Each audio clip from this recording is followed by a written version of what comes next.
Y mi siguiente invitado es nuestro embajador en Perú, es Olimpo Sáenz, y con él voy a hablar de lo que siempre hemos tratado y tal vez hemos tenido una visión algo de leyenda rosa de lo que fue nuestra separación de Panamá de Colombia. Y tal vez hemos escondido pues, ciertos personajes de primera línea, como Cromwell o como el propio Bruno Varila.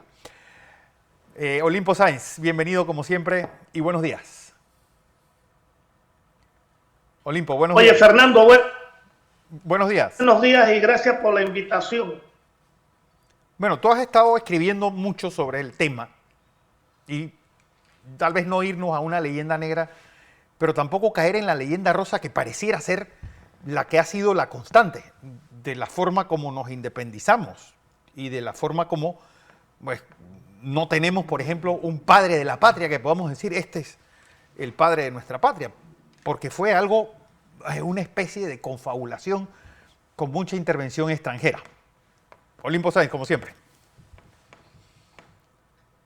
Sí, Fernando, gracias. Mira, nosotros tenemos que entender el movimiento del 3 de noviembre con todas las virtudes que un movimiento separatista tiene y también con todos los defectos.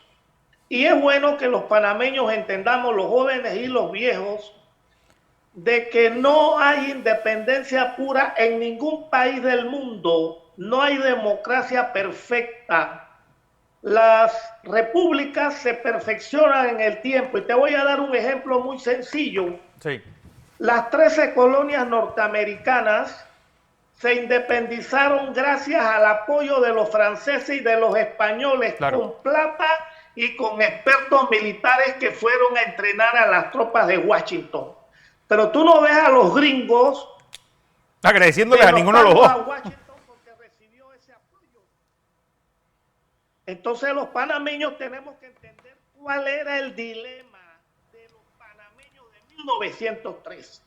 Cuando los colombianos rechazan el tratado del canal que había negociado los Estados Unidos con Colombia y rechazan el tratado en el Congreso el 2 de agosto, el dilema de los panameños con ese rechazo era que Teddy Roosevelt, el presidente Roosevelt, tenía una resolución del Congreso que lo autorizaba a negociar con Colombia y en su defecto negociar con Nicaragua un canal por Nicaragua.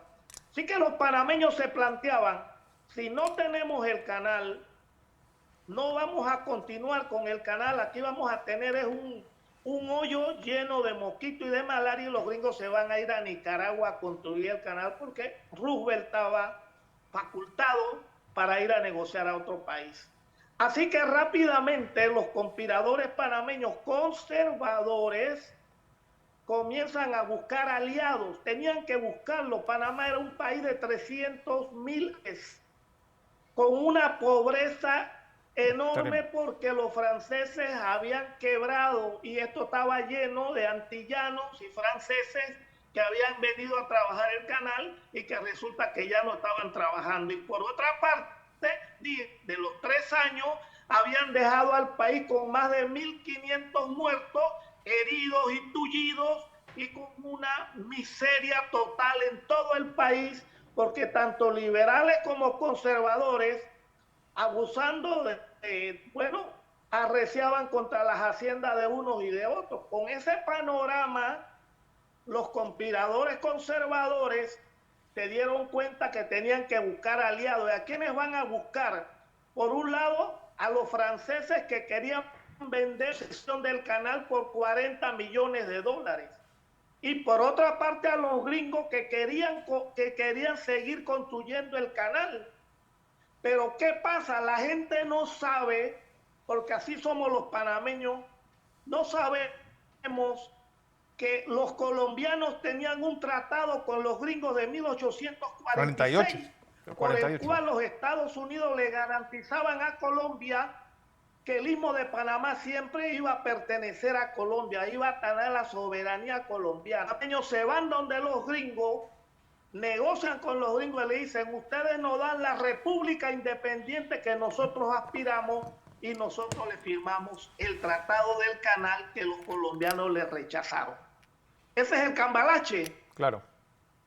Pero, por ejemplo, Panamá hizo la república que durante 82 años no la pudimos hacer porque los colombianos nos mandaban las tropas. pero por ejemplo, Hubo 5 intentos de separarnos de Colombia y no pudimos porque no teníamos energía, no teníamos fuego ahí. Desde 1846 los gringos estaban metidos en Panamá por obra y gracia de los colombianos.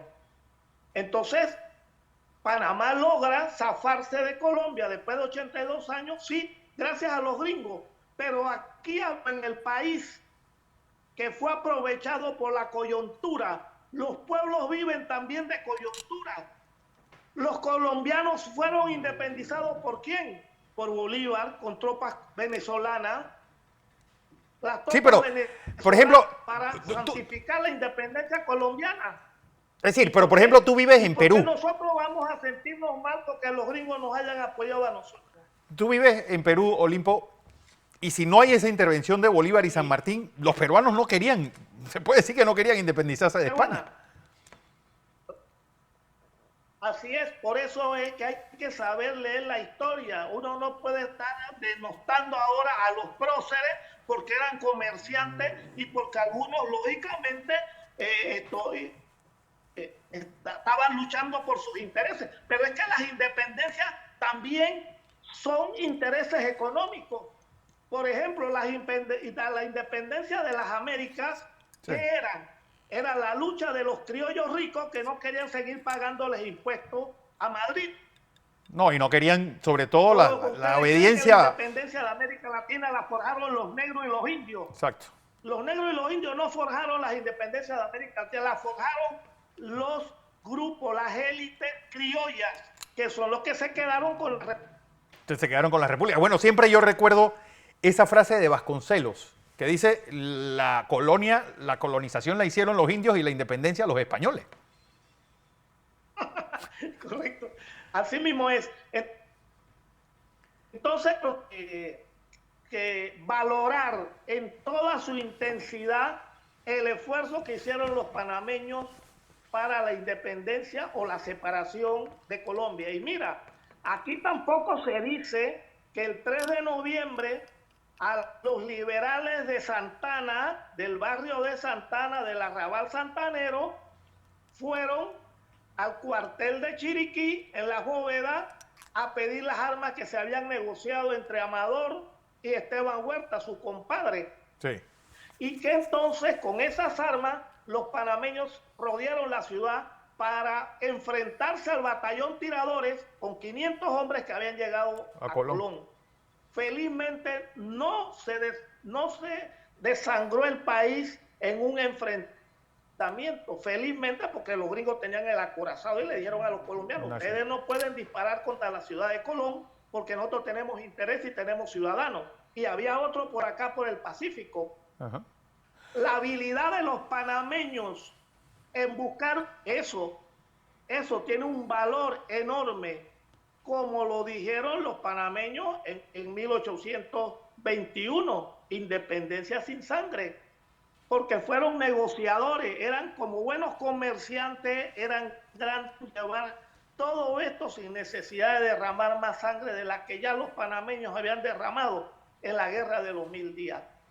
Pero, por ejemplo, tenemos que valorar eso. Olimpo. Y los próceres son los próceres, con todos sus defectos y con todas sus virtudes. Sí, pero, por ejemplo, una figura como Cromwell o el propio Bunó Varila. Es decir, que nosotros, recuerdo esa obra escrita por Neco Endara y Juan David Morgan del Veredicto.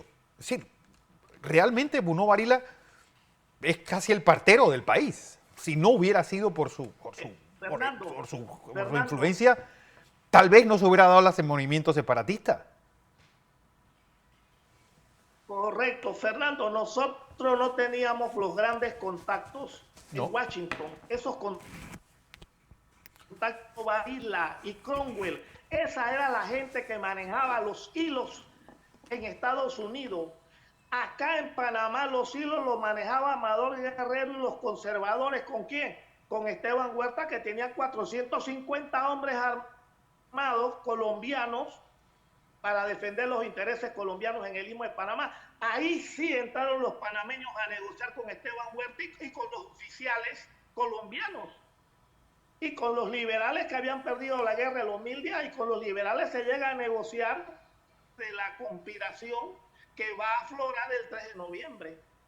Entonces, yo lo que digo, y yo estoy de acuerdo contigo, que hay una leyenda rosa, pero el problema es, de esa leyenda rosa, es que esa leyenda rosa se tuvo que enfrentar a la leyenda negra colombiana, que hasta ahora sostiene que el Istmo de Panamá se lo arrebató los Estados Unidos a Colombia. Panamá ya había demostrado durante 5 o 2 años que no queríamos seguir siendo parte de Colombia. Y si lo éramos por la fuerza que tenía el ejército colombiano. Exacto. Eso es así. Lo que pasa es que la gente conoce poco la historia, ¿no?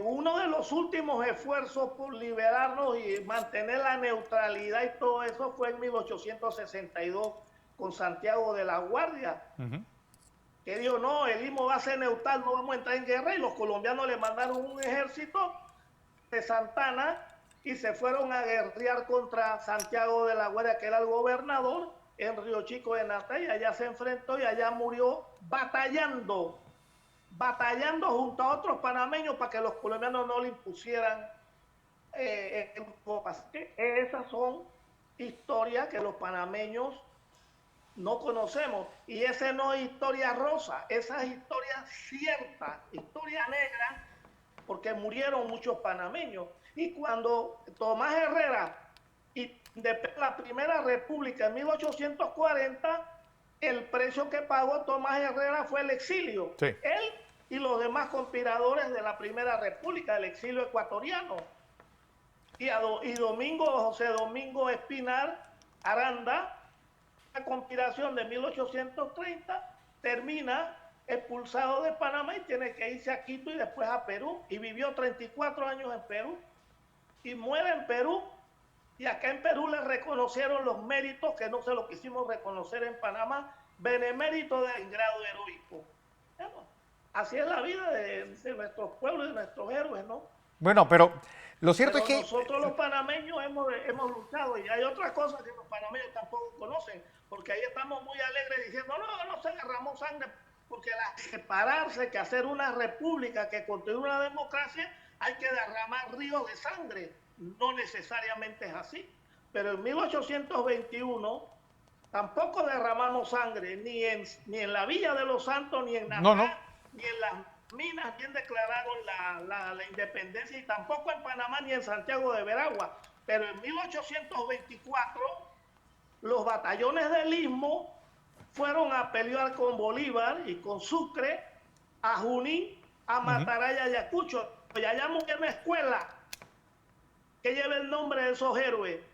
No hay una calle en Panamá, bueno, ya le hicieron las estatuas, el nombre de esos héroes. No hay un parque, porque así somos los panameños de olvidadizo. Nadie se acuerda de que los panameños murieron por la independencia. En 1821 la fuimos a derramar a Ayacucho. ¿Y cuántos murieron? No sabemos. Los historiadores no nos hablan de eso. ¿Cuántos murieron? No sabemos. ¿Cuántos regresaron? Tampoco sabemos. Pero es que, Olimpo, somos un país con esta memoria tan corta que la separación y la independencia, que ni siquiera, pues, el monumento famoso que íbamos a hacer de la batalla de la Negra Vieja o del propio puente de Caledonia, que lo absurdo de todo es que el lugar donde masacraron a más panameños tengas una estatua de Gandhi en medio de la plaza. Sí. Ahí nosotros hicimos una carta pública con más de 200 firmas para levantar un monumento que Blandón no lo pudo hacer. Claro. Y las leyes lo tienen todas. Bueno, no han hecho nada. Pero aquí no hay un monumento al país, a la lucha generacional. Aquí no hay un monumento. Hombre, el PRD no le ha hecho ni un monumento a Torrijos. Bueno, ya la hizo demasiado. Calle y parque, ya aquí todo se llama Torrijos. Entrar al canal, ¿no?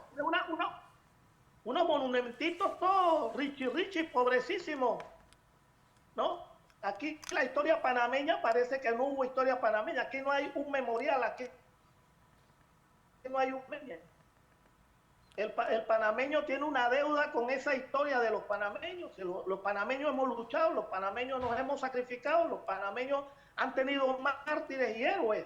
Y bribones también, sí, lo ha habido siempre y en todos los movimientos. Los hay en todas partes, pero sobresale lo mejor del país. Hoy tenemos un canal, posiblemente si nosotros no nos hubiéramos peleado y no hubiéramos utilizado la sagacidad de los comerciantes panameños, posiblemente por Nicaragua. Sí. Lo raro de todo esto... Eso eran las disposiciones que había. Olimpo es... Y el mismo hubiera estado... ¿ah? Lo raro de todo esto es que pareciera que es decir, se vende, y si tú le preguntas a algún muchacho, que incluso lo he escuchado, creyendo que la guerra de los 1000 días era como una guerra de independencia de Panamá, cosa que no lo es. Y que los primeros gobiernos son conservadores, a pesar de que el Istmo pareciera que tenía más afinidad con el Partido Liberal. Sí, lo que pasa es que el ejército conservador era más fuerte y ganó la guerra. Entonces los conservadores se impusieron. Y por eso es que el 3 de noviembre la conspiración es de los... Es conservadora.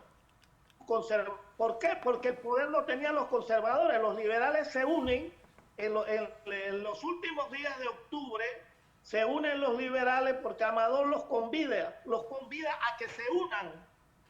Y ellos son los que van a poner a los experimentados liberales que habían peleado en la guerra de los 1000 días, que son los que se van a armar y van a salir a las afueras de la ciudad a atajar en caso tal de que llegara el batallón tiradores.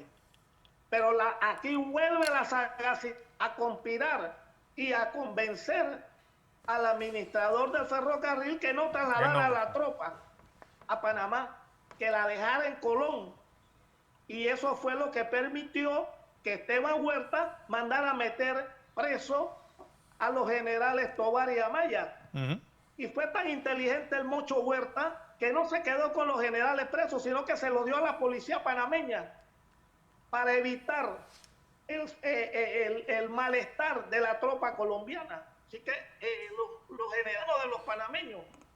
Y luego los convencieron los panameños que no había nada que hacer y que se tienen que ir para Colombia. Bueno, y así es. Fue la negociación y la conspiración.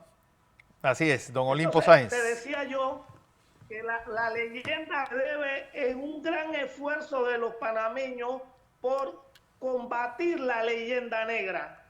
Exacto. En donde todos los próceres eran ladrones y todos los próceres eran traidores a Colombia. No, ahí no había traidores de Colombia. Los colombianos que apoyaron la independencia eran panameños, eran colombianos enraizados en la vida nacional. Sufrían tanto como los panameños los problemas de los panameños. No había una carretera central, no había escuelas, no había colegios secundarios. Aquí solamente se educaban los hijos de los ricos que eran mandados a Colombia a estudiar. O a Europa. El 90% de los ismeños en 1903 eran analfabetas.